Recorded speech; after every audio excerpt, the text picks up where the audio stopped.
Olwaleero olukiiko lw'abakansila ba KCCA olukubirizibwa Sipiika Zahara Ruyirika bwe lubadde lusuubira alipoota ennambulukufu okuva mu lukiiko olukulembeze olukulembera Lord Mayor. Wabula ne leero olukiiko luno terufunye alipoota oluvannyuma lwa Lord Mayor n'olukiiko lwa City Executive Committee obutalabikako. People of Uganda are crying because of that matter.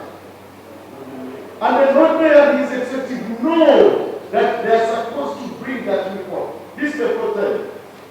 We need to be very serious for people this matter. Not because they don't want to come, but because they are not willing to deliver the report of Chitez and everything about Chitez. Wakati mu kunoonya ekiddako ebimu ku biteeso ebyanjuliddwa bakansala kwe kuli ekyokuwalawala Lord Mayor Elias Lukwago ajje mu lukiiko luno okumuwawaabira ku poliisi okumuggyamu obwesige n'olukiiko lwa SEC olukiiko lw'abakansala ba KCCA okwekolera alipoota yaalwo ku nsonga y'ekiteezi awamu n'okuleeta ssenkulu wa KCCA omuggya Frank Lusa ku mpaka mu lukiiko luno ekitasobose.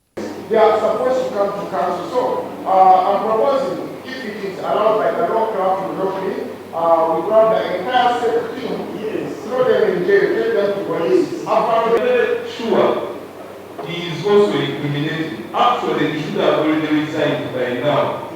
Wabula oluvannyuma kisaliddwawo nti olukiiko lw'abakansala lwakubiteekamu engatto okutuuka ekiteezi lwekolera alipoota yaalwo ku njege eyagwawo mu Gw'omunaana. Olukiiko lulondeddwa lwa bakansala 10 nga lukulemberwa Solomon Nakiridde ow'akakiiko k'ebyobulamu mu KCCA. Sazeewo kanso olunaku lw'enkya egendagenda ekiteezi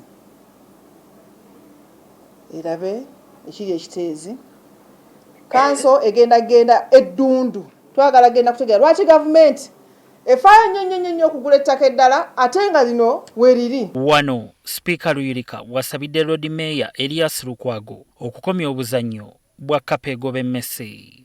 Addemu alowooza ne ku bannakampala engeri gye bamwagaddemu wabula ekintu kiri kimu nti ye buba buzannyo bwe buli mwaka bwegutuuka bwe guti ajjako balowooza nti bagenda kumukkiririzaamu n'agenda nabo n'alowooza nti abalala bonna alina obbakuba bonna abasaanyewo politikale tekigenda kusoboka omulundi guno.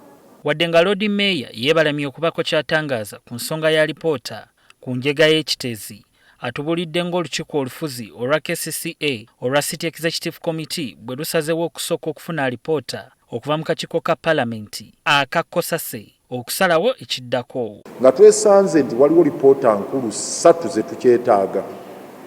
Esooka ye lipooti ya Cabinet ku nsonga zino tetunnaba kugifuna, Cabinet enamaliriza. Eyokubiri ye ya Paalamenti.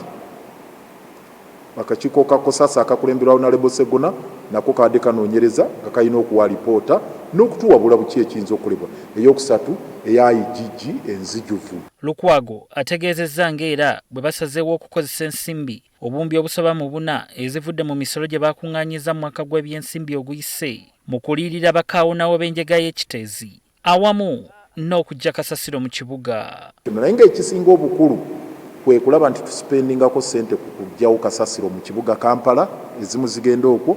Ono agasseko nti bali mu kulaba oba waliwo ettaka lya gavumenti ery'obwereere lye basobola okugira nga bayiwako kasasiro ekintu Sipiika Ruyirika kyakubyemu ebituli. Beka Ssenyonga Mulinde, NTV Akawungeezi.